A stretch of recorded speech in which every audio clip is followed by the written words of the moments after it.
आपका इस चैनल में स्वागत है। अब हम बढ़ते हैं क्लास 11th की ओर। आप 9th क्लास में और 10th क्लास में क्या पढ़े हैं, क्या नहीं पढ़े हैं, हमको इससे मतलब नहीं है। हम सिर्फ ये जान रहे हैं कि आप 9th में क्या पढ़े हैं और 10th में क्या पढ़े हैं, उससे मतलब नहीं। सिर्फ यह जानते हैं आप जो भी पढ़े हैं या जो नहीं पढ़े हैं उसके लिए हम बेसिक पढ़ाने वाले हैं, जो कि आपका 11th का केमिस्ट्री स्टार्ट होने से पहले लगभग 1 मंथ बेसिक चलेगा और उस बेसिक का नाम दिया गया है चैप्टर 0। वैसे तो चैप्टर 0 होता है नहीं, वैसे चैप्टर 0 नहीं होता, लेकिन फिर भी हम चैप्टर 0 से स्टार्ट कर रहे हैं। और चैप्टर 0 में हम सब बेसिक के बारे में पढ़ाएंगे। किसके बारे में पढ़ेंगे? बेसिक के बारे में, यानी 9th, 10th, 11th और 12th। जो स्टूडेंट कंपटीशन का तैयारी करना, जिसे मान लीजिए कि आपको किसी चीज का कंपटीशन का तैयारी करना, तो आपका हम केमिस्ट्री इस तरह से बेस मजबूत कर देंगे ताकि आप किसी भी एग्जाम में क्वालिफाई कर सके। ठीक, उसके बाद रेलवे क्वालिफाई कर सके। ठीक, तो अब आइए हम केमिस्ट्री 11 स्टार्ट कर रहे हैं। 11 का केमिस्ट्री स्टार्ट कर रहे हैं और उसका नाम है क्या? अभी क्या बोले थे? चैप्टर 0। और चैप्टर 0 में हम क्या क्या पढ़ाएंगे उसके बारे में हम एक बार चर्चा कर लेते हैं। तो आइए, फर्स्ट है, सबसे पहली बात करें कौन सा क्लास है? क्लास 11। तो लिख रहे हैं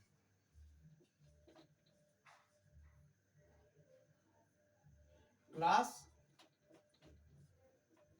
11, क्लास 11।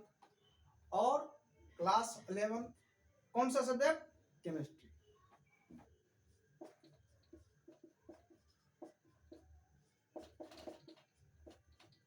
केमिस्ट्री, ठीक। और केमिस्ट्री को हिंदी में रसायन विज्ञान कहा जाता है।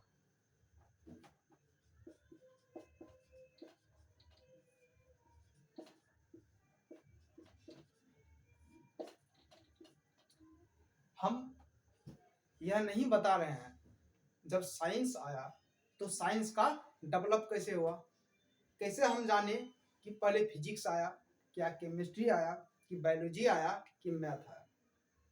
इसके बारे में हम चर्चा नहीं कर रहे हैं। हम सिर्फ चर्चा कर रहे हैं क्लास 11 का केमिस्ट्री जो है, यानी रसायन विज्ञान जो है, उसमें हमको बेसिक क्या क्या पढ़ना है। और क्लास 11 में जो बेसिक पढ़ेंगे उसका एक अलग से नाम दिया गया है, नाम दिए हैं चैप्टर 0। कौन सा चैप्टर? चैप्टर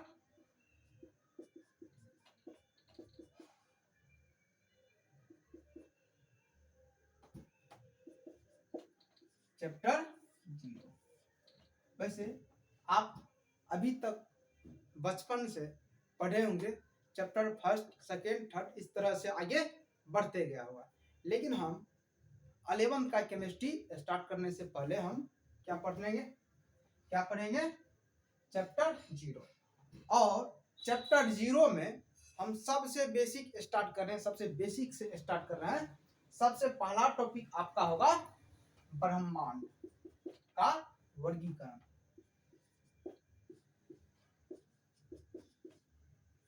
ब्रह्मांड का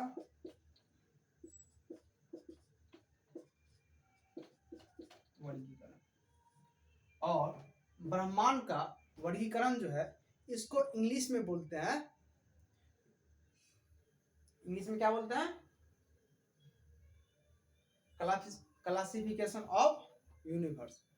क्लासिफिकेशन ऑफ यूनिवर्स लिखते हैं।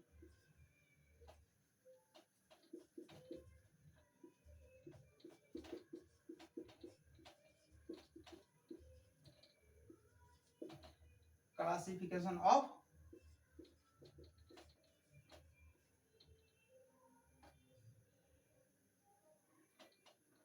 सिंगल।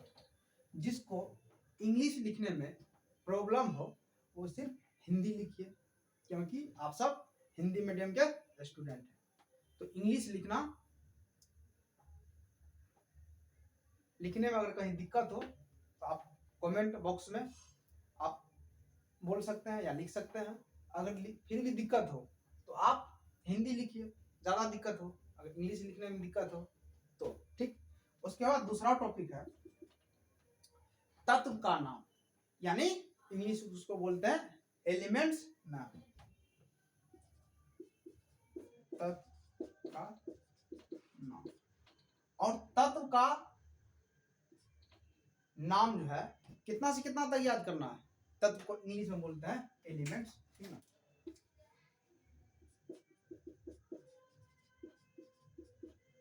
एलिमेंट बोलते हैं तत्व को। और तत्व का नाम याद करना हमको कितना, 1 से 30 तक। तो हम लिख देते हैं 1 to 30। अब कहोगे सर 1 से 30 तक सिर्फ याद करने से, 1 से 30 तक सिर्फ याद करने से होगा? हाँ होगा। उसके बाद क्या है, कोई कोई ऐसा एलिमेंट है जिसको याद रखना भी है, नहीं भी रखना, ठीक। 118 याद नहीं करना। अब अगर आप बीएससी में जाइएगा तो आपको कम से कम 50-60 एलिमेंट याद रहना चाहिए, और इंटर में है तो आपको कम से कम 30 हो। और कुछ कुछ एलिमेंट ऐसे हैं जो आपको यूज आएगा, उसका भी हम बाद में नाम लिखा देंगे। 4-5 ऐसा एलिमेंट है, ठीक। लेकिन कंटिन्यू 1 to 30 याद कर रखना है, ठीक। जैसे आप 10th क्लास में 20 एलिमेंट याद रखे होंगे, 20 एलिमेंट याद रखे होंगे, उसी प्रकार इंटर में आपको 10 एलिमेंट बढ़ जाता। तो 1 से 30 तक आपको याद रखना, ठीक। अब देखिए तीसरा टॉपिक है इलेक्ट्रॉनिक विन्यास, और इंग्लिश में इसको बोलते हैं इलेक्ट्रॉनिक कॉन्फ़िगरेशन।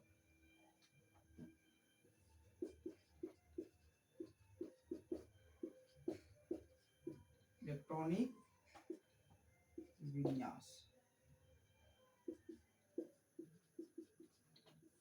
इंग्लिश में क्या बोलते हैं इसको? Electronic configuration. तो इंग्लिश में लिख देते हैं।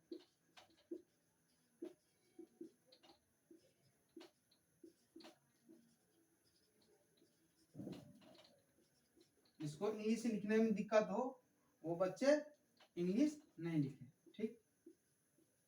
सिर्फ हिंदी में लिखिए। अगर नहीं आप समझ रहे हैं इंग्लिश तो इंग्लिश में भी लिख सकते हैं, ठीक। नेक्स्ट टॉपिक है चैप्टर 0 का। चैप्टर 0 क्यों हुआ इसका हम आपको पढ़ा दिया है, ठीक। और नेक्स्ट टॉपिक आपका हो जाएगा, क्या हो जाएगा? आवर्त सारणी। कौन सा सारणी? आवर्त सारणी। और आवर्त सारणी को इंग्लिश में बोलते हैं पीरियोडिक टेबल, जो आप 10th में थोड़ा बहुत पढ़े हैं, उसका पूरा डिटेल जानेंगे, ठीक। आवर्त सारणी, पीरियोडिक टेबल, ठीक। और तीसरा नहीं, अब कौन सा टॉपिक होगा? चौथा। 5वां टॉपिक स्टार्ट हो गया। अब 5वां होगा, इसका नाम आप जिंदगी में आप अपने अभी तक में जितना पढ़े होंगे इसका आप फर्स्ट बार नाम सुने होंगे। उसका नाम है, यहाँ तक जो है आप पढ़ चुके होंगे शायद, ठीक। अब जो पढ़ना है उसको कहते हैं एलडीएस वैलेंसी या valence electron. LDS valence electron, LDS valence electron. अब कहोगे सर एलडीएस क्या है? तो एलडीएस क्या है, जब हम इस टॉपिक पे आएंगे उसमें हम आपको इसका डिटेल बता दें, ठीक। उसके बाद है छठा टॉपिक आपका रिएक्शन यानी अभिक्रिया। बहुतों बच्चे ऐसे हैं जो रिएक्शन तो जानते हैं, लेकिन छोटा मोटा रिएक्शन जानते हैं, अच्छा बड़ा रिएक्शन नहीं जान पाते। तो रिएक्शन को कैसे संतुलित करेंगे उसके बारे में भी चर्चा करेंगे। ठीक, यानी हिंदी में कहते हैं अभिक्रिया, इंग्लिश में रिएक्शन बोलते हैं। और रिएक्शन जब बताएंगे उसमें एलिमेंट जो है, एटम जो है, एटम से क्या बनता है, एलिमेंट। एटम से क्या बनता है, परमाणु से क्या बनता है, अणु, मॉलिक्यूल। और मॉलिक्यूल से क्या बनता है, यौगिक, जिसको इंग्लिश में बोलते हैं कंपाउंड। ठीक, तो आपको पहले एलिमेंट के बारे में जानना पड़ेगा, यानी एलिमेंट यानी तत्व के बारे में जानना पड़ेगा। तत्व जान गए तो उसके बाद आपको अणु के बारे में जानना पड़ेगा। तत्व से अणु कैसे बनेगा, यानी मॉलिक्यूल कैसे बनेगा। उसके बाद जब आगे बढ़िएगा तो फिर यौगिक के बारे में जानना पड़ेगा, तब आप सही से किसी भी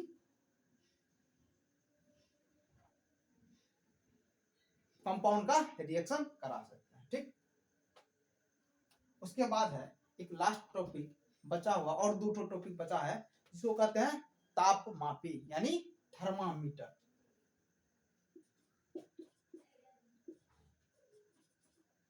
तापमापी, तापमापी को क्या कहते हैं इंग्लिश में, थर्मामीटर।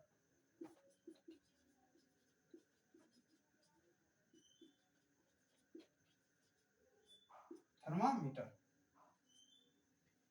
और लास्ट टॉपिक एक बचा हुआ है, तापमापी क्या कहते हैं, थर्मामीटर। थर्मामीटर दो टाइप का होता है, एक होता है डिजिटल और एक होता है पारा वाला, जिसमें Hg पारा मरकरी जिसको कहते हैं भरा हुआ रहता। तो हम बुखार मापने के लिए आपको अधिक से अधिक सिखा सकते हैं। ठीक, किसी भी जैसे डिग्री सेल्सियस में कैसे मापेंगे, फ़ारेनहाइट में कैसे मापेंगे, और किसमें, केल्विन में कैसे मापेंगे। ठीक, उसके बाद है लास्ट टॉपिक है आयुपेक नाम।